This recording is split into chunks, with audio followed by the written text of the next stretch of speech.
Good day, నమస్తే, సలాం అలైకుం. నేను మీ ఆస్ట్రేలియన్ అక్కని. సో బిజినెస్ డీల్ చేసి వచ్చిన అనమాట ఇవాళ.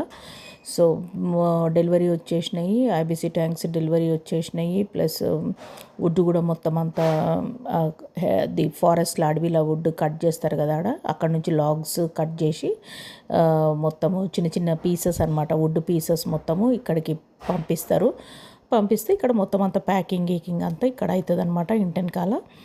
సో బ్యాక్ సైడ్ యార్డ్లో అయితే ఇక ఈ ఐబీసీ ట్యాంక్స్ కూడా మొత్తం అంతా దీన్ని అంతా క్లీన్ చేసేసి తీసేస్తున్నాడు అనమాట. అవి దాని షీట్స్ అవి ఇవి అని మొత్తం అంతా తీసేస్తుండు.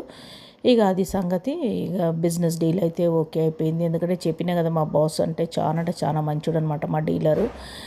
అయితే ఇక అది కథ. ఇక మీ బావ అయితే ఇక రేపు ఎల్లుండి బిజీ ఉంటాడు, ఇక ట్రక్ మీద పోతాడు. ఇక నేనైతే ఇంటి దగ్గర ఉన్న బిజినెస్ చూసుకుంటా. ఇంకా వుడ్ ప్యాకింగ్ అయితే ఇప్పుడే వర్కర్లను పెట్టి ఇప్పుడే చేయించొద్దు అనుకుంటున్నా. ఇది క్లోరిన్ అనమాట, స్విమ్మింగ్ పూల్స్లో వాటిలలో వేస్తారు కదా, ఇది కూడా మాదొక సైడ్ బిజినెస్. అది బ్లాక్ కలర్ వాటిలలో కట్టి ఉన్నది కదా, అది వచ్చేసి వుడ్ అనమాట. వుడ్ మొత్తం అంతా 15 kgs బ్యాగ్స్లో కట్టేసేసి ప్యాక్ చేసేసి ఒక ప్యాలెట్లో 64 ఉంటాయి అనమాట. సో అట్లా ప్యాలెట్స్ తయారు చేసేసి మొత్తం వెనకాలంతా పెట్టేస్తారు వర్కర్లు. ఇక మన చాలా అంటే లాస్ వచ్చింది మాకు. ఎందుకంటే మా పుష్ప ఎవరికంటే వాళ్ళకు కనబడ్డోళ్ళకల్లా దానవీన సూరకర్ణుడు అని ఒక ఉంటుంది కదా, ఆ టైప్ అనమాట మావాడు. ఈ అందరికీ దానాలు చేసేస్తాడు. చేసి మొత్తం మాకు మొత్తము పరిశాన్ చేసేస్తాడనమాట. ఇక అది కథ.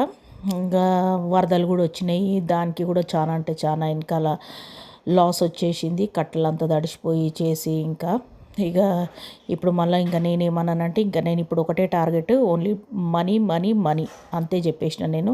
నువ్వు ఎవరికన్నా దానం చేస్తా, ఇది చేస్తా, అది చేస్తా, ఇలాంటివి ఏమన్నా అన్నావనుకో, నువ్వు సంచి మెడలు వేసుకోవాలా, నీ 2 జతల బట్టలు పెట్టుకోవాలా, మీ అమ్మోళ్ళ ఇంటికి పోవాలా అని చెప్పేసేసిన. ఇక సరే అని ఇక సప్పుడు కాకుంటున్నాడు.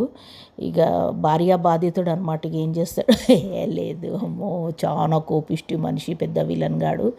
అయితే నేనే ఉత్తగట్లా భయపెట్టిస్తాను అనమాట. నువ్వు ఎంత ఉంటావే, నువ్వు చిన్నగా ఉంటావు, ఒక పాకెట్లు వేసుకొని వెళ్ళిపోవచ్చు, నిన్ను అంత ఉంటావు, నన్ను భయపెట్టిస్తావు అంటాడు.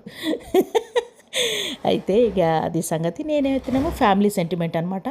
నా లైఫ్ లాంగ్ సంపాదించిందంతా మొత్తం మా చెల్లెకి ఇండియాలో ఇచ్చేసేసి, నేను అసలు ఏమి కానీ దాచిపెట్టకుండా ఏం చేయకుండా అట్లా నా లైఫ్ నేను చేసుకున్నా. ఆయనేమో కనబడ్డోని కల్లా దానం చేసి ఆయన అట్లా చేసేసుకున్నాడు లైఫ్ని.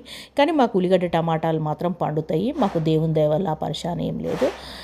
ఇక బిజినెస్ డీల్ అయితే ఓకే అయిపోయింది. Love you all.